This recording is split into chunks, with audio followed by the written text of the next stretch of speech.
una cosa que empezó en la costa oeste de Estados Unidos sobre tecnología, entretenimiento y diseño. Esas son las cosas. Antes de que, digamos, se inventara YouTube, para entenderlo. Pero la gente se traían ponentes muy buenos y luego cuando sale YouTube pues empezaron a grabar las sesiones y tocar temas muy amplios. Y hace unos años, entre las más vistas, entre los vídeos más vistos, estos duran máximo 20 minutos. Hay algunos de 5 o 10. Entonces había uno que era el poder de la vulnerabilidad, que lo decía una señora que se dedicaba a la sociología en la Universidad de Texas. ¿Eso es así?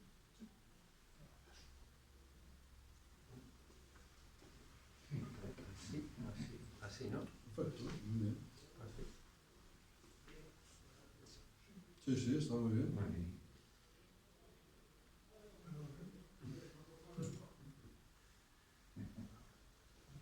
¿Se oye mejor? ¿Sí? Vale, se graba, vale. Bueno, entonces esta señora, voy a contar cómo termina en realidad, porque ella empieza a hablar, ella se dedicaba a estudiar la vulnerabilidad. Entonces al día siguiente cuenta ella que de dar la charla, que estaba ella hecha polvo de haber dado la charla, habla con una amiga y entonces le dice, oye, pues es que han colgado ya el vídeo. Y entonces dice, sí, y ya hay más de, no sé si dijo 5 o 10.000 visualizaciones en muy poco tiempo. ¿Qué había pasado con ese vídeo? Ella cuenta que se empezó a estudiar la conexión. Ella quería saber por qué la gente conecta. Y entonces una de las cosas que le llamó la atención es que cuando ella preguntaba a la gente sobre qué es lo que hacía conectar con otras personas, la mayoría, por no decir todo el mundo, en realidad no le hablaba de conexión, le hablaba de historias de desconexión. Es decir, cuando ella preguntaba en realidad por el amor, lo que nosotros podemos decir, en realidad la gente lo que le estaba contando eran experiencias de desamor. Y eso le llamó mucho la atención. Entonces dice, bueno, aquí hay un problema. Entonces ella se propuso ahondar en esto. Y entonces empieza a recoger testimonios, le van escribiendo biografías, tal, entrevistas, y entonces una de las cosas que se da cuenta es que hay un cierto perfil de personas que no tienen miedo a reconocer que ellos son vulnerables. Es decir, que han recibido heridas, que pueden recibir heridas y que no le, bueno, que no le, no, digamos que no se avergüenzan de eso. Sin embargo, las personas que, digamos, no entraban en esa categoría manifestaban mucho reparo y mucha vergüenza para dar un primer paso, para pedir un favor, para pedir ayuda. En fin, digamos, los primeros pasos para poder tener esa relación de conexión, como le llama ella. Entonces, dice que en un momento dado ella dice, tengo que ver qué hay detrás de estas personas que les llamó personas de gran corazón. Y entonces dice que un fin de semana dice a su hijo, a sus hijos y a su marido los lanzó fuera y se encerró 3 días en casa ahí trabajando. Y entonces cuenta que estaba en la mesa de la cocina y ya tenía perfectamente clasificadas todos los datos y había puesto ahí las características de lo que tiene que ser una persona de gran corazón, una persona que no le importe dar el primer paso, una persona que conecte, una persona que se muestre, digamos, como es. Y entonces cuando le entró la crisis es que ella dijo, yo estoy en el otro lado. O sea, estudiando la vulnerabilidad y qué es lo que hace que la gente conecte, y ella que pensaba que como investigadora podía, resulta que se da cuenta que dices, ostras, es que lo que yo estoy viendo no se corresponde con mi forma de comportamiento. Ella decía que era de Texas y las personas de Texas son como muy, no sé si decir como la gente de Madrid, ¿no? Pero gente muy echada para adelante, ¿no? Es decir, que no... Y además dice, además yo no me relaciono con la gente que, ¿no? Digamos, afectiva, ¿no? Por decirlo de algún modo. Entonces a mí esto la verdad es que me hizo mucho que pensar cuando yo vi toda esta historia y luego también la historia de esta señora, porque en el fondo lo que venía a decir es que las personas que conectan con otros son personas que no tienen vergüenza de reconocerse vulnerables. ¿Por qué esto es relevante hoy en día? Por dos motivos. En primer lugar, porque se habla mucho del amor. Estamos en una sociedad donde el amor se justifica con el amor prácticamente todo. Basta ver las películas y... Lo que pasa es que es un amor muy, por así decir, materialista. En el sentido de que es, o más que materialista, romántico, ¿no? Lo que yo siento, ¿no? Lo que yo siento. Claro, según esa lógica, hacerse vulnerable es superar un sentimiento que es muy complicado de superar, que es el sentimiento de vergüenza. Y el otro motivo por el cual esto es relevante hoy en día es porque,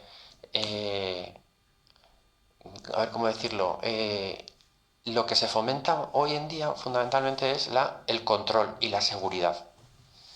Hay otro TED que se habla de la tecnología por una profesora del MIT, y entonces cuenta que estaba haciendo una entrevista a chavales que estaban habituados a jugar, a hablar con el móvil, chatear, y entonces le pregunta a uno, oye, pero ¿por qué le dices esto a tu amigo por el chat? ¿Por qué no se lo dices de cara, ¿no? De vis a vis? Y entonces este le dijo, muy sencillo, porque si yo le escribo lo que le quiero decir, controlo lo que yo le digo. Porque si se lo digo de cara, no controlo la situación. Eso lo decía un chaval que estaba perfectamente imbuido de esta idea. Claro, cuando tú juntas las dos cosas, es decir, un amor romántico con un deseo de control, este primer paso de poder amar, que es la vulnerabilidad, es muy complicado de dar. ¿Qué sucede cuando no se da este paso? Cuando no se da este paso, lo que sucede es que el corazón, al recibir heridas, se protege. Y la forma, por así decir, instintiva de protegerse es endureciéndose. Es decir, pues precisamente para no caer en ese estado de vergüenza que te produce la vulnerabilidad, pues te cierras, ¿no? Y entonces al cerrarte, ¿qué sucede? Pues que la desconexión aumenta. Claro, porque esto es importante, porque cuando una persona de verdad permite desarrollar bien su capacidad de amar, es cuando saca lo mejor de sí misma. Y aquí en este sentido, a mí me gusta recordar una película que creo que aquí puedo mencionarla. Yo he vivido muchos años en un colegio mayor y de vez en cuando me tocaba poner esta película porque la gente no la había visto, que es Casablanca. No sé si la habéis visto, o hace tiempo. Y si no la habéis visto, pues vale la pena verla. Ah, pues mira, es una película en blanco y negro, que en un momento dado aparece un avión y si te fijas en el avión se ve perfectamente que es de cartón, o sea, que es todo lo contrario de lo que te imaginas ahora con el Marvel. Además es una película cuyo origen es propagandístico, o sea, se hace en plena guerra mundial, justo cuando Estados Unidos ha entrado en la guerra. Hasta ese momento Estados Unidos, así como sociedad, pues estaba a su aire, pero en el momento en que le bombardean, pues ya todo el mundo se pone las pilas y claro, parte de ese ponerse las pilas supuso realizar muchas películas de carácter propagandístico. Y sin embargo, cuando vemos Casablanca, si no lo sabes, no caes en la cuenta de que es propagandístico. ¿Por qué? Porque la historia que cuenta Casablanca es magnífica. Esa película en realidad es un milagro, porque el guión era otro. O sea, empezaba muy bien, pero el guión inicial tenía un final distinto. ¿Nosotros por qué seguimos viendo Casablanca y nos sigue emocionando? Por el final. ¿Cuál es la historia de Casablanca? Sin hacer mucho spoiler. Algo voy a tener que hacer, pero es Humphrey Bogart en esencia, ¿no? Humphrey Bogart es un tipo cínico. está ahí jugando, ¿no?, al ajedrez consigo mismo, aparece uno, ¿piensas en mí? Bueno, si alguna vez pensara en ti, probablemente te despreciaría, ¿no? Es la frase, una de las frases conocidas de Humphrey Bogart. ¿Qué le ha pasado? No sabemos qué le pasa a Humphrey Bogart, al principio, hasta que aparece Ilsa, que es Ingrid Bergman. Y entonces, cuando aparece Ingrid Bergman y cuando aparece Humphrey Bogart, entonces, que es la famosa canción de El tiempo pasará, entonces él no quería escucharla, el pianista negro la está tocando porque se lo pide Ilsa, bueno, se cruzan las miradas y esa escena es muy llamativa.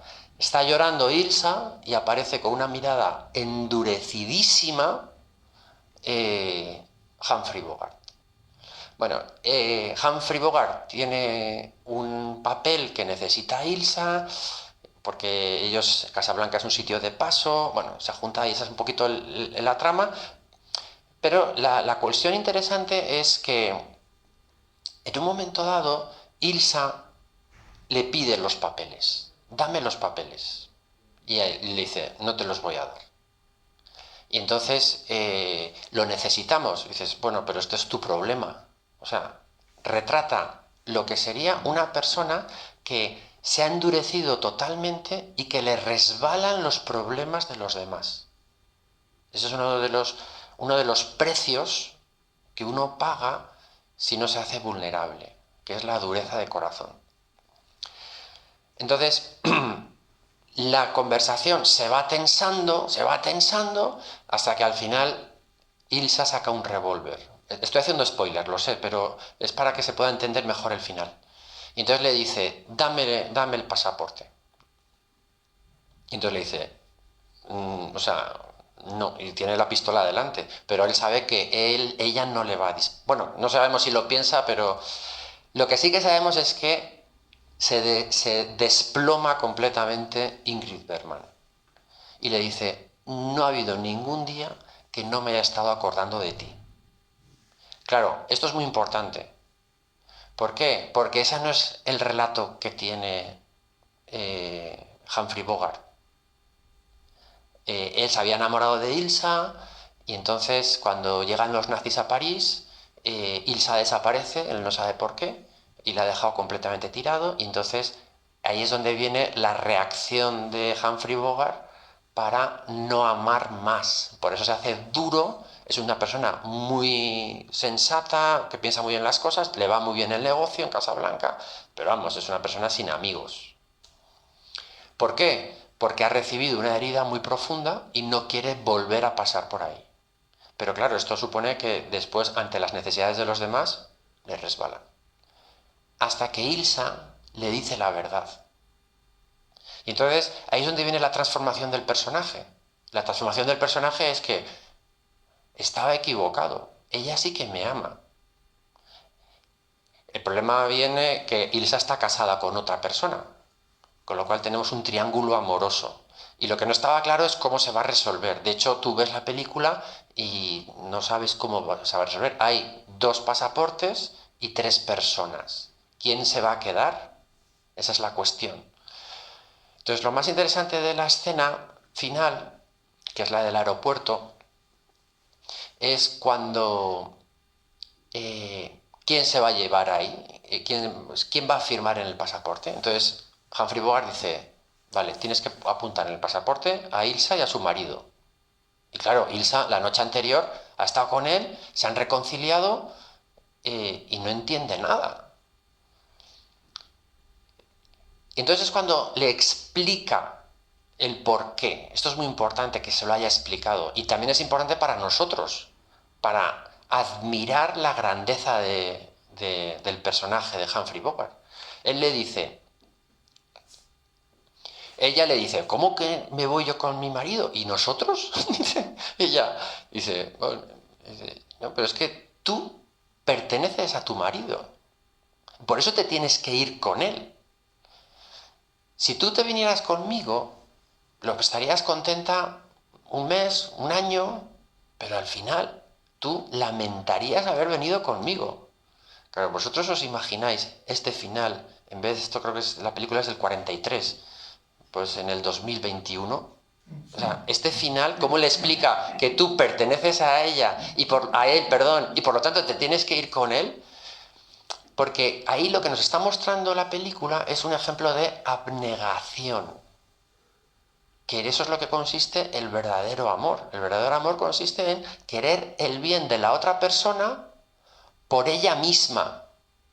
Es decir, la razón del bien es por ella misma, no porque me conviene a mí. Yo puedo querer bien para la otra persona porque me conviene a mí también. No, no, sobre todo se manifiesta cuando es por la otra. Y eso, la principal manifestación es cuando uno se adelanta a la abnegación, que ese es el ejemplo que tiene Rick en la película. Y por eso esa película seguimos viéndola. Es en blanco y negro, los aviones son de cartón, pero tienes un ejemplo de amor alucinante. Me viene ahora a la cabeza una anécdota de hace 3 semanas. Yo doy clase en un máster y entonces hablando con una alumna que tenía un nombre un poco extraño, le pregunto, ¿y tú de dónde eres? Yo soy de Marruecos, pero vine aquí hace mucho tiempo y tal. ¿Y de Marruecos de dónde? De Casablanca.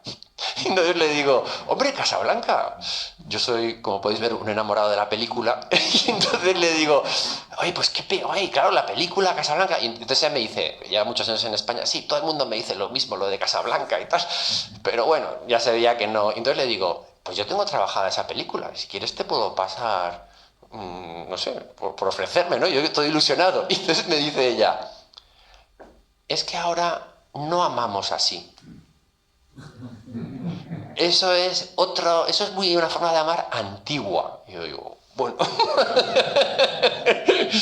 Pero bueno, lamentablemente, lamentablemente, esa mentalidad en realidad esa mentalidad se rompe cuando uno ha pasado y todos pasamos, por el camino de Rick, todos pasamos, o sea, todos recibimos heridas y tenemos que saber qué vamos a hacer con nuestras heridas.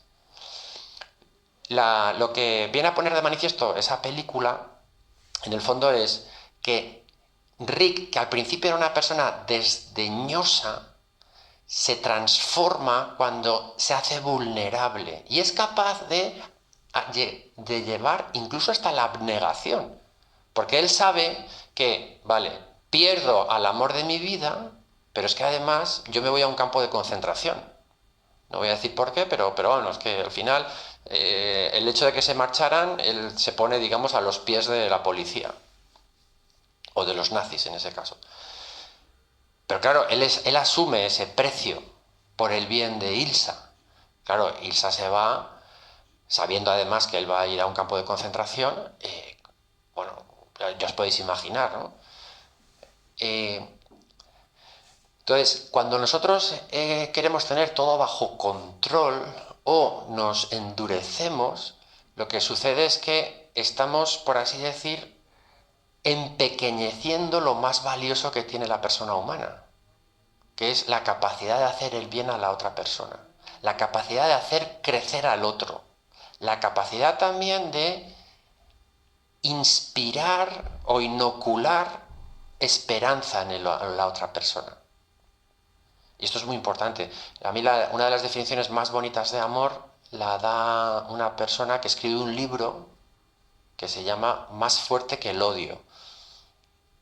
Una persona que vive todavía, que era boxeadora y entonces odiaba a su padre. Por unas cosas que le había hecho. Y entonces cuando él estaba en el ring y estaba arrinconado y estaba recibiendo golpes, la forma que tenía de superar al contrincante era traer el recuerdo de su padre. Y entonces, al recordar a su padre, como le odiaba, era una máquina contra el otro, ¿no? Esta persona, gracias a un sacerdote, termina convirtiéndose y termina curando su corazón. El relato es duro, pero ahí se ve claramente lo que es la gracia de Dios. Y entonces esta persona tiene en las últimas páginas unas reflexiones súper bonitas sobre el perdón. Y entonces ahí una de las cosas que explica es que el amor es la capacidad de inocular esperanza en el otro. Claro, tú comparas este paradigma con el paradigma romántico y el paradigma romántico es un paradigma individualista. Yo amo y me siento bien, y cuando me sienta mal, pues busco otra cosa. Pero cuando tú concibes el amor como la capacidad de inocular esperanza en el otro, el bien que uno está haciendo es inmenso. Si volvemos a la película de Casablanca, pues sí, cuando se va Ingrid Bergman, pero claro, pues, esta mujer, cuando recuerde la escena, cuando recuerda a su amigo, porque ya es su amigo, ¿cómo ella no va a hacer el bien? No sé cómo decirlo. En realidad, la lógica que hay detrás del amor es una lógica que no parte de lo que yo siento, sino que en realidad parte de cómo recibo. Ese es el punto. Uno no ama más intensamente porque se proponga amar más o se proponga amar con más pasión. Vale, pero lo que más nos ayuda a amar es dejarnos amar. Eso es lo que más nos transforma. Y cuando uno se abre a un amor que es más profundo, entonces dice, ostras, la forma que uno tiene de corresponder al amor recibido es queriendo amar más. Y todo eso parte por lo que comentaba la señora esta de Texas, hacerse vulnerable, perder el control, estar dispuesto a recibir un no, estar dispuesto también a recibir alguna que otra herida. Nosotros los cristianos lo entendemos esto, y es muy difícil que lo entienda una persona que no es cristiana, porque nosotros tenemos la experiencia de ser amados por Cristo en la cruz. Eso es una barbaridad. Cuando uno se da cuenta de que cuando Cristo muere en la cruz, ahí sí que está haciendo lo que decía este hombre, más fuerte que el odio. Porque la respuesta que tiene Jesús en la cruz es una respuesta que al odio responde con amor. Rompe el ciclo de la injusticia y rompe el ciclo del resentimiento. Cuando uno experimenta, no lo explica, es distinto, ¿eh? Uno tiene que experimentar, darse cuenta de que Cristo ha muerto en la cruz por mí y me ha amado de ese modo. Entonces, nosotros estamos, por así decir, preparándonos para ser transformadores de la humanidad. Es decir, estamos siendo capaces de amar con un amor verdaderamente incondicional, capaz luego de que esas personas también puedan ir transformándose. Aquí me quedo. Si tenéis algunas preguntas.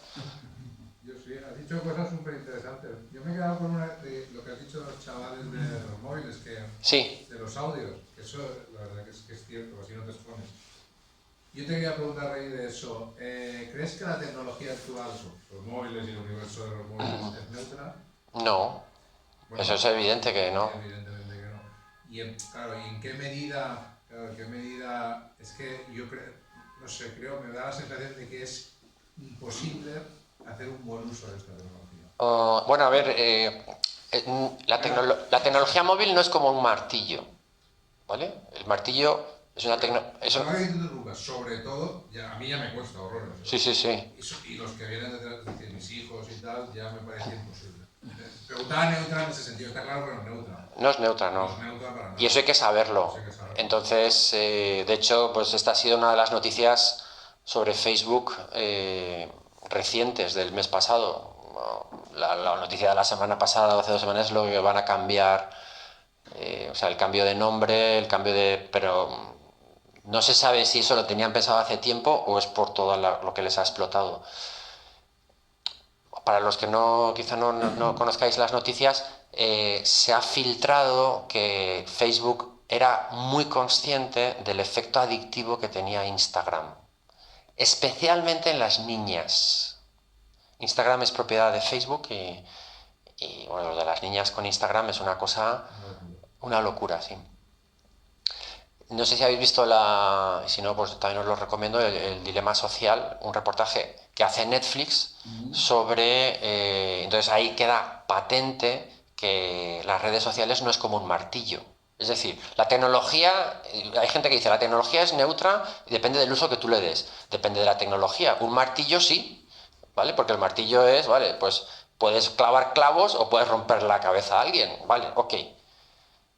Pero el diseño del martillo es eficaz para una acción como es clavar clavos. La tecnología digital está diseñada para crear adicción. Lo que nosotros todavía no sabemos es las generaciones que han crecido con el móvil, que están, digamos, inoculando una adicción, ¿qué va a pasar con ellos dentro de 10, 15, 20 años? Porque quitarse una adicción no es nada fácil. Ya sea del uso en sí mismo o ya sea de lo que se consume. Entonces, esto es un reto. El otro día leí un artículo, quizás sea un poco exagerado, pero bueno, esta es otra idea que sale en ese vídeo. En ese vídeo, la gente que empieza con, o sea, algunos directivos que hablan, comentan sin vergüenza que no dejan a sus hijos que se conecten. Es como el que, no sé, a mí me recuerda, ¿no? Pues, en fin, aunque es un ejemplo un poco antiguo, pero cuando empezó Telecinco, ¿no? Y empezó con todo eso, pues como si dijéramos, un directivo de Telecinco no deja a sus hijos ver Telecinco, ¿no? Entonces, este artículo decía que se está produciendo una esclavitud en la que, digamos, las clases altas de Silicon Valley lo saben, que eso esclaviza, y no dejan que sus hijos entren ahí. Que llevan a sus hijos a colegios donde no hay tablets ni se deja en absoluto y sobre todo que son colegios donde hay una formación muy orientada al contacto con la naturaleza, en fin, a lo que es, digamos, las cosas normales, ¿no? Puede ser que el artículo fuera un poco negativo y cargue un poco las tintas, pero a mí me cuadra que hay digamos que te esclaviza y las generaciones van a estar esclavizadas. Yo creo que a día de hoy ya tenemos ejemplos así. Yo conozco padres de familia que se están hasta las 2 de la madrugada jugando a videoconsolas. Sí, sí, sí. Y matrimonios que por la noche están con el móvil. Uh-huh. O sea que no hace falta irse muchos más años para allá para ver lo que va a pasar. Claro. Pero si afirmas que ha nacido has dicho, para esclavizar, para viciar, ¿no? Sí, esclavizar en el sentido de que tú cuando entras una adicción, bueno, pues si fuera una droga, sí. Vale, entonces, ¿se puede corregir de ahí que es intrínsecamente mala, por más que tenga aplicaciones buenas? A ver, yo no haría una afirmación semejante. Lo que sí que puedo decir es que no nació así, ¿eh? Eso no nació así.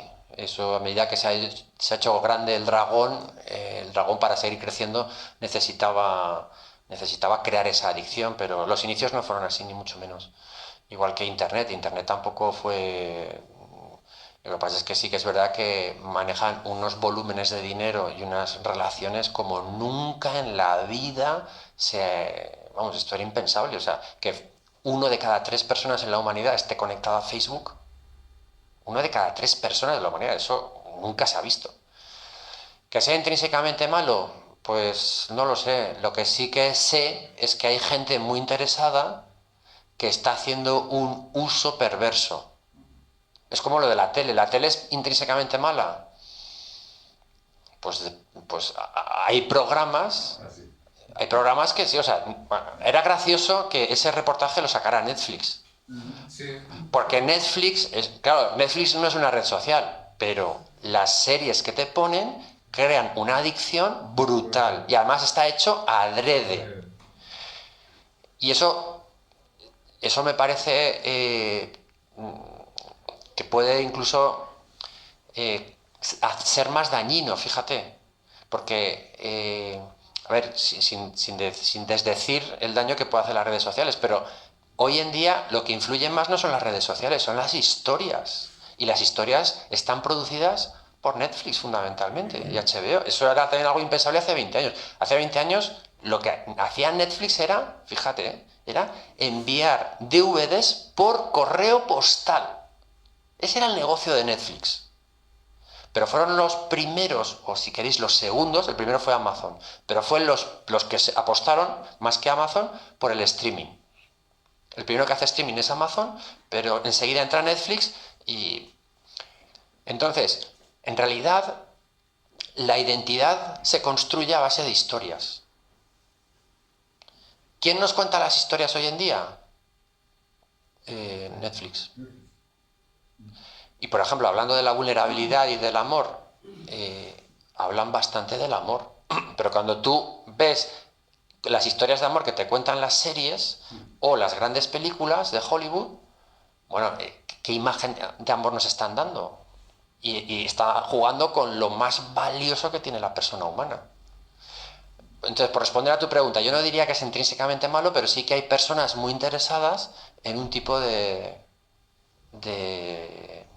configuración antropológica, ya sea por vía de interacción personal, ya sea por las historias que nos cuentan. Eso es así, me parece. ¿Cómo podemos...? Bueno, no querría ser negativo, pero en fin, es un tema que me preocupa mucho. Me preocupa también mucho lo que es la cultura woke, por ejemplo.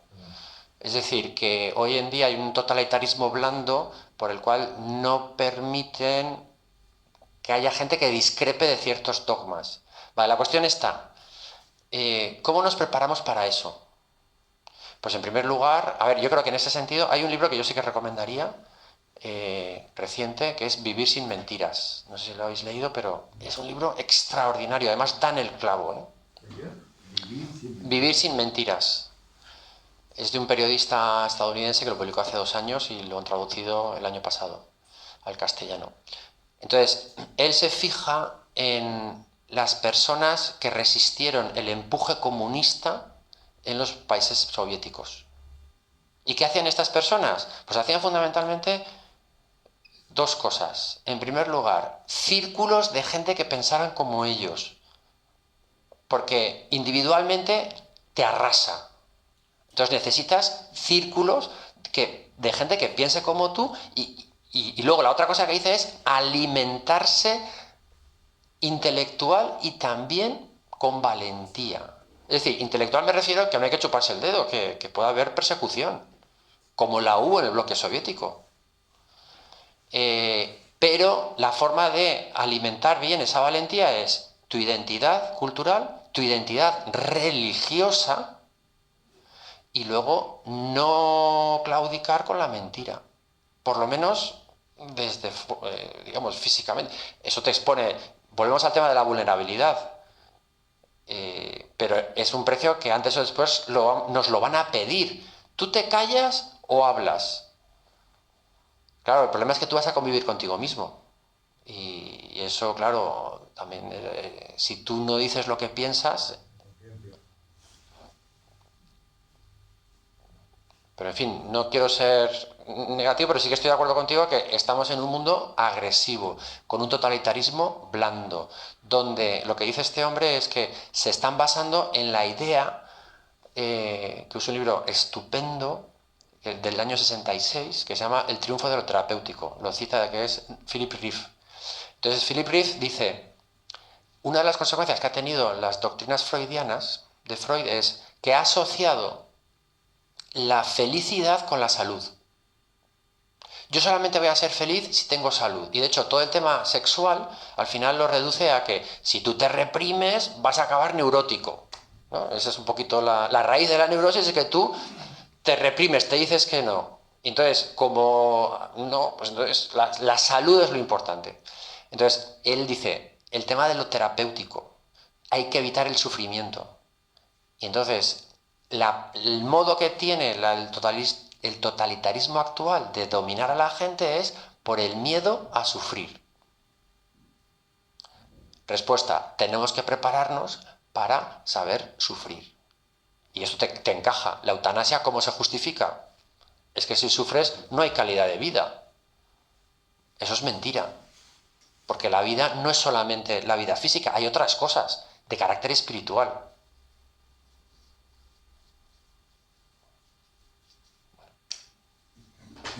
Esto da para mucho.